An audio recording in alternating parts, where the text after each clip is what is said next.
গরম ভাতের সঙ্গে এই বেগুন রেসিপিটি থাকলে আর কিছুই লাগবে না। আমি এখানে ছোট ছোট বেগুন নিয়েছি এবং সেগুলোকে গোল গোল করে কেটে জলে ধুয়ে নিলাম। জল ঝরিয়ে তুলে নিলাম।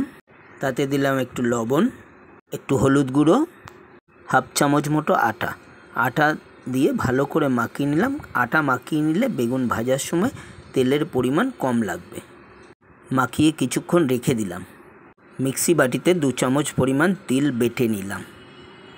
তিল বাটা হয়ে গেছে, সেটা আলাদা একটা পাত্রে মিক্সি বাটি থেকে ঢেলে নিলাম।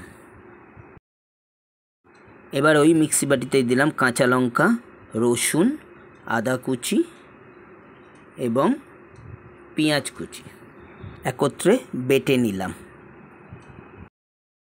কড়াই গরম হয়ে গেলে তাতে তেল দিলাম এবং গরম তেলে একটা একটা করে বেগুন তাতে ছেড়ে দিলাম।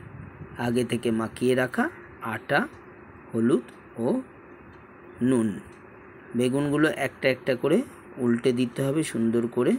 তারপর ভাজা হয়ে গেলে আস্তে আস্তে তুলে নিলাম।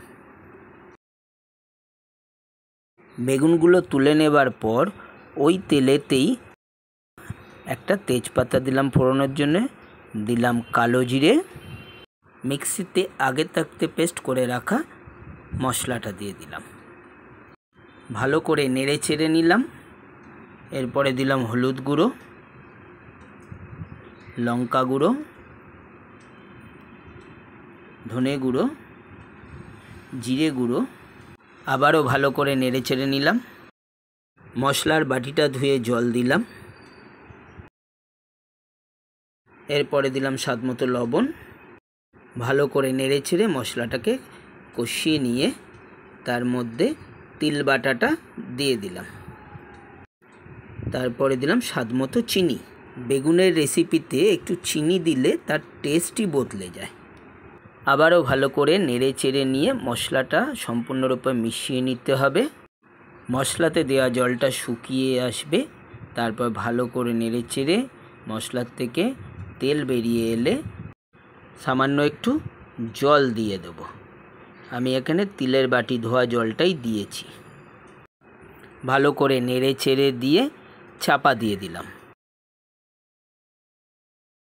কিছুক্ষণ পর ফুটে উঠলে চাপাটা খুলে দেখলাম গ্রেভিটা কেমন হয়েছে।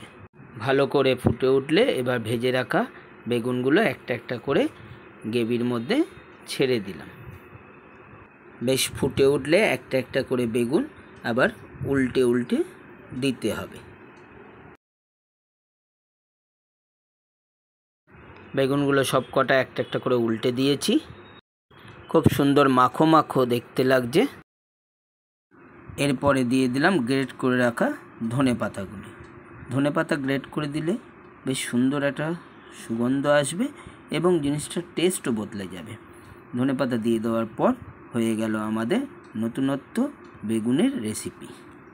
রান্নাটা অবশ্যই একবার বাড়িতে তৈরি করবেন।